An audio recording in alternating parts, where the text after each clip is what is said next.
시작하기 전에 한 가지 말씀드리려고 합니다. 지난 주일에 부부 한 쌍이 저희 교회를 찾았습니다. 함께 예배드렸습니다.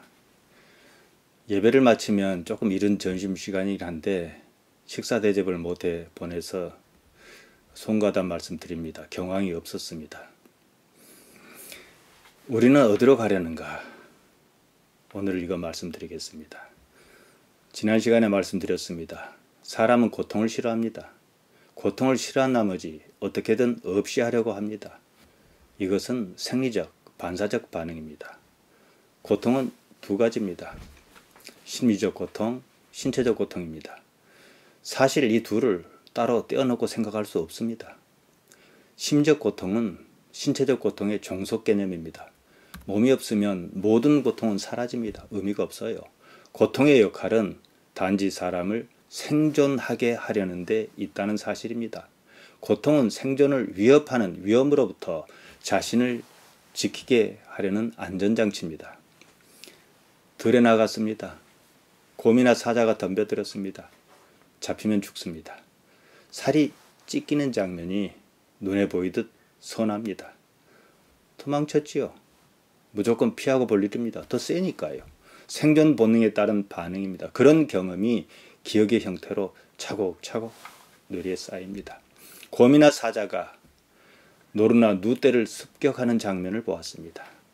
마구 뜯어먹는 장면을 연상할 수 있습니다. 그때 자신은 뜯어먹히는 쪽입니다. 뜯어먹는 쪽이 아니에요. 자신을 그렇게 투사합니다. 위험에 대한 심리적 반응은 언제나 약자의 감정으로 나타날 수밖에 없습니다. 위험을 예측하고 피하려는 것입니다. 생존 본능입니다. 사람을 포함한 모든 동물은 언제나 약자 위치에 있습니다. 최상의 포식자가 있습니다. 자신보다 더 강자가 있게 마련입니다. 우리는 최상의 포식자 하면은 사자나 곰, 독수리 같은 동물을 생각합니다. 평생 해를 당하지 않을 것 같습니다. 자신보다 더 센 존재가 있습니다. 자연재해, 질병, 굶주림, 그러다 막판에는 죽음이 있습니다. 힘 떨어지면 먹힙니다. 멸종의 시대가 있었습니다. 소행성이 지구에 충돌하여 기후변화를 일으켰다고 합니다. 그 때문에 빙하기가 닥쳤습니다. 공룡이 다 죽었습니다. 이런 멸종설이 오늘날은 틀리다 이렇게 주장하는 사람도 있습니다. 그래도 마찬가지입니다. 자신보다 더 센, 더 큰 위험으로부터 몸을 피하지 못한 것만큼은 사실이기 때문입니다. 최상위 포식자에게, 이 최상이란 말은 참 신을 빼고는 의미가 없는 말입니다. 아무튼요, 최상위 포식자에게 가장 큰 위험이 뭐겠습니까? 자연입니다. 우리가 아는 모든 존재는 지구에서 생겨났습니다. 지구가 사라지면 다 죽어요. 그 때문입니다. 존재의 근원은 일단 두려움의 대상입니다. 가장 큰 두려움은 알 수 없는 무엇입니다. 지금 시대에 최상의 포식자가 무엇이겠습니까? 사람입니다. 사람에게 가장 큰 위험은 역시 알 수 없는 무엇입니다. 사람은 내일을 알 수 없습니다. 그래서 신입니다. 신은 특히 내일의 주관자입니다. 예수님께서 마태복음 6장 34절에서 하신 말씀이 그것입니다. 종종 제가 드리는 말씀입니다만 이것은 번역이 썩 좋지 않습니다. 원문에 맞게 제대로 제가 번역해서 말씀드리면 이렇습니다. 그러므로 내일 일을 염려하지 말라. 내일 일은 내일 그 자신이 염려할 것이요 각 날은 스스로의 문제를 감당하기에 충분하다. 내일이 없다면요 신도 필요하지 않습니다. 신을 알려는 신을 알려는 이유는요 궁극적인 위험으로부터 회피하려는 생존 본능 때문입니다. 신은 내일을 보장합니다. 두려워 말라 그럽니다. 아브라함을 부르실 때도 그랬습니다. 창세기 15장 1절에 나옵니다. 심적 고통은 결국 생존하려는, 자신을 지키려는 본능에 따른 반응입니다. 그 바탕은 신체적 고통입니다. 신체적 고통의 반복적 경험이 심리적 고통으로 무의식의 둥지를 틉니다. 흔히 트라우마라 하지 않습니까? 나타나는 건 트라우마고 트라우마가 아니라 하더라도 이미 그런 형태로 있습니다. 돈이 없어 돈 때문에 많이 고생한 사람이 있습니다. 고생 자체는 신체적 고통입니다. 배가 고프다든지 집이 없다든지 그런 거 아니겠습니까? 돈 때문에 겪은 고통이 심리적으로 확장해서 자리를 잡습니다. 여기서 가닥을 잘못 잡으면, 방향을 잘못 틀면 인색한 사람으로 변하면서 그렇게 성장합니다. 자신의 환경을 뛰어넘지 못하는 거지요. 제대로 대처할 기회를 놓쳤습니다. 저는 외부와 닫힌 섬마을에서 수십 년간 목회하고 있습니다. 소수 주민이죠. 특성상 주민 이동이 없는 데입니다. 목회 초기에는 100명 남짓이었습니다. 지금은 30명이 조금 넘습니다. 여태껏 폐쇄적인 사회 한 곳에서 특정 주민만을 대상으로 줄곧 지켜보았습니다. 크게 세 부류입니다. 교회 나오지 않는 사람, 교회 나오지만 복음의 가치에 그다지 관심이 없이 왔다 갔다 하는 사람, 변하는 사람, 이렇습니다. 세 부류의 표본 집단을 수십 년간 관찰했습니다. 나이가 노년에 접어든 사람이 있습니다. 해가 저 어두워 땅바닥이 보이지 않는 시간까지 밭에서 일합니다. 최근에 마을마다 가로등을 모두 바꿨습니다.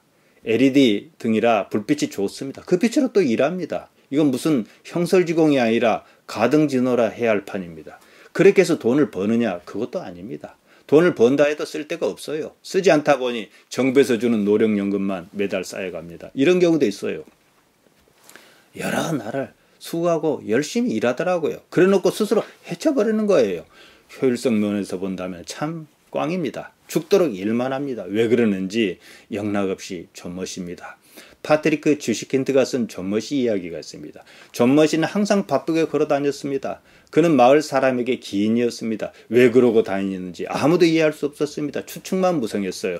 존머시 행동 기저에는 불안이 도사리고 있었습니다. 그 사람의 경우도 마찬가지입니다. 불안은 단순히 보면 일로, 조금 더 치장하면 성공이니 돈이니 명예니 아니면 인간관계 형태로 나타납니다. 죽음 앞에서는 아무런 쓸모가 없습니다. 썩어 없어질 거예요. 이런 형식의 틀, 어떤 범주를 뛰어넘고자 할 때 성경이 말하는 신의 사람, 하나님의 아들입니다. 제가 최근 자주 쓰는 용어로 초월인간입니다.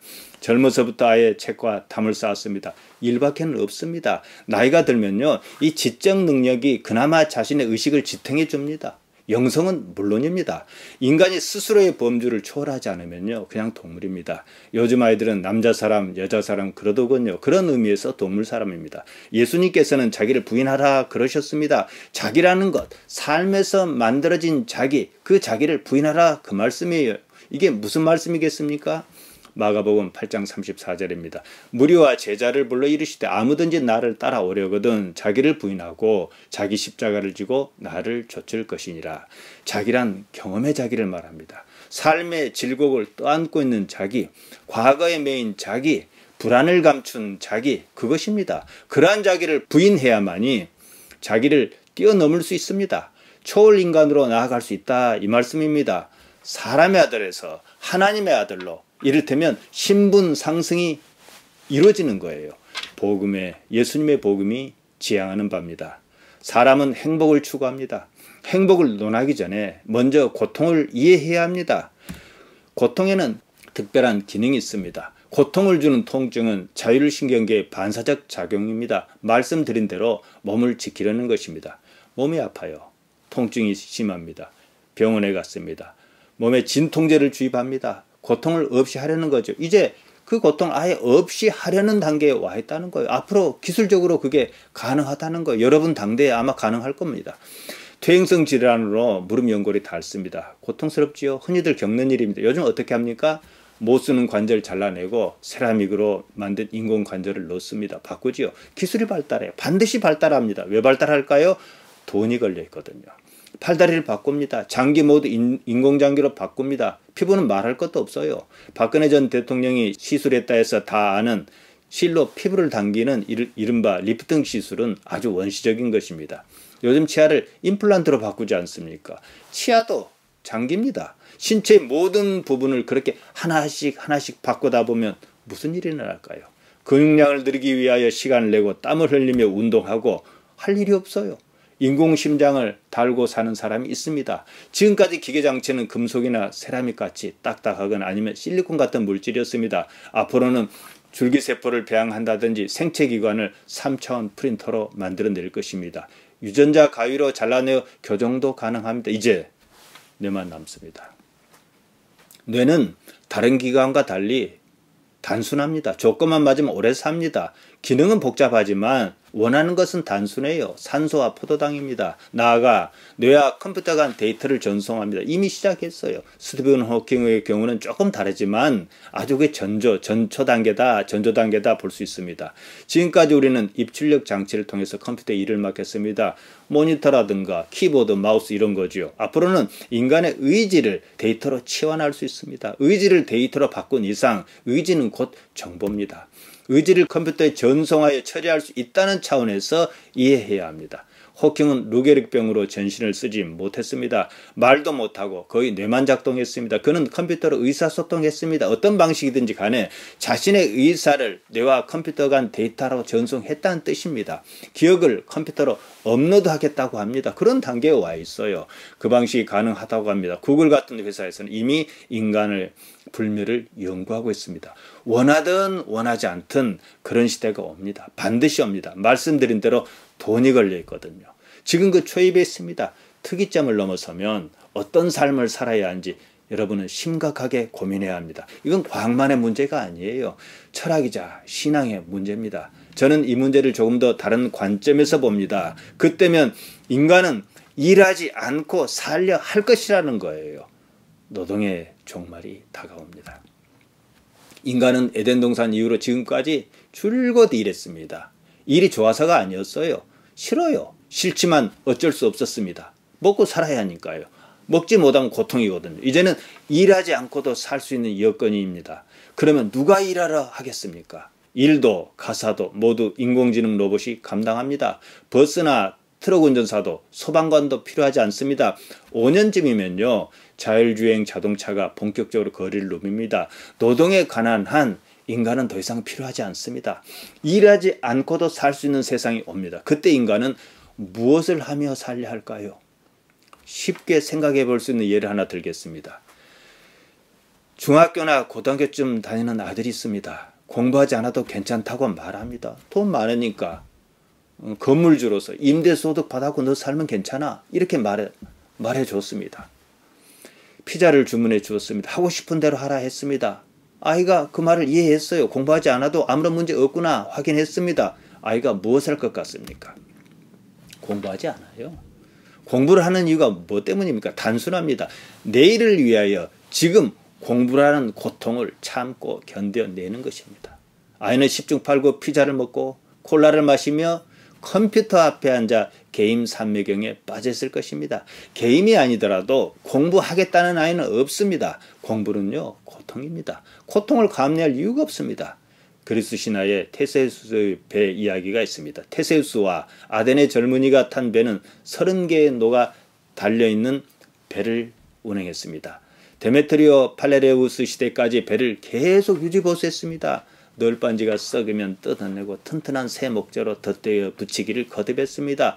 배의 모든 부분이 바뀌었습니다. 나중에 배에 대한 철학적 논쟁이 일었습니다. 어떤 이는 배가 그대로다 속성이 같으니까요. 또 어떤 이는 그 배가 아니다 다 바뀌었으니까요. 우리 몸은 수많은 세포가 유기적으로 얽힌 생체 구조물입니다. 세포는요 7년을 주기로 모두 바뀐다고 합니다. 그럼에도 나는 여전히 납니다. 테세우스의 배와 같습니다. 딱 이 지점에서 우리에게는 질문이 하나 생깁니다. 나는 무엇인가? 다 바뀌었는데요. 나는 세포가 아니거든요. 에덴 동산 이래 고통을 없이 하려는 노력은 쭉 이어졌습니다. 그 노력이 결실을 맺는 단계에 와 있습니다. 돈도 건강도 명예도 권력도 모두 고통을 희석하려는 인간의 욕망에서 비롯됐습니다. 신체의 모든 것을 바꾸었습니다. 뇌가 가진 모든 정보를 컴퓨터 서버에 몽땅 업로딩했습니다. 그러면 또 질문이 생깁니다. 나는 무엇인가? 이겁니다. 나는 정보인가? 여러분 한번 생각해 보십시오. 그렇다고 주장하는 사람도 있습니다. 제가 조만간 이 의식의 문제는 따로 말씀드리겠습니다. 고통이 없으면요 행복도 없습니다. 어려움이 없으면 성취감도 없습니다. 고통과 행복은 결국 제로섬입니다. 고통과 행복은 동전의 양면과 같습니다. 어느 한쪽이 없으면 다른 한쪽은 의미를 잃어요. 이 지점에서 사람의 삶이 무엇인지 충분한 이해가 필요합니다. 그래야 삶을 허투루 살지 않습니다. 죄, 하마르티아에 빠진 삶을 살지 않는다 그 말씀입니다. 달리 말씀드리면 이 삶이 무엇을 지향하는가? 삶에 어떤 목표가 있을 것 아니겠습니까? 목표가 무엇입니까? 성공입니까? 돈입니까? 건강입니까? 아니지요. 인생을 살면서 알고는 있어야 합니다. 예수님께서 전하신 복음이 바로 이 문제입니다. 구원이란 정확히 말씀드리면 죄로부터의 구원을 말합니다. 하마르티아로부터의 구원입니다. 하마르티아에 대해서는 제가 여러 차례 말씀드렸습니다. 창세기 22장에는요. 아주 재미있는 의미심장한 말씀이 있습니다. 여호와 하나님께서 가라사대 보라 이 사람이 선악을 아는 일에 우리 중 하나와 같이 되었으니 선악과를 따먹었다 이 말이에요. 그가 손을 들어 생명나무 실과도 따먹고 영생할까 하노라. 두 실과가 있었어요. 선악을 알게 하는 열목 따먹었습니다. 우리 중 하나와 같이 되었으니 하나님의 위치에 반쯤 올라섰다 이 말입니다. 이것이 바로 인간의 위치입니다. 동물보다는 낫고 그렇지 않습니까? 천사보다는 조금 못하고 구태여 동물과 구분하자면 이겁니다. 나아가 생명나무 실과도 따먹고 영생할까 하노라 그러셨습니다. 이 말은 무슨 뜻이겠습니까? 자이든 타이든 결국은 영생한다 이 뜻입니다. 그게 목표라는 거예요. 아직은 생명나무 실과를 따먹지 못했습니다. 잠시 유보했습니다. 바로 이 유보 기간이 뭡니까? 인생입니다.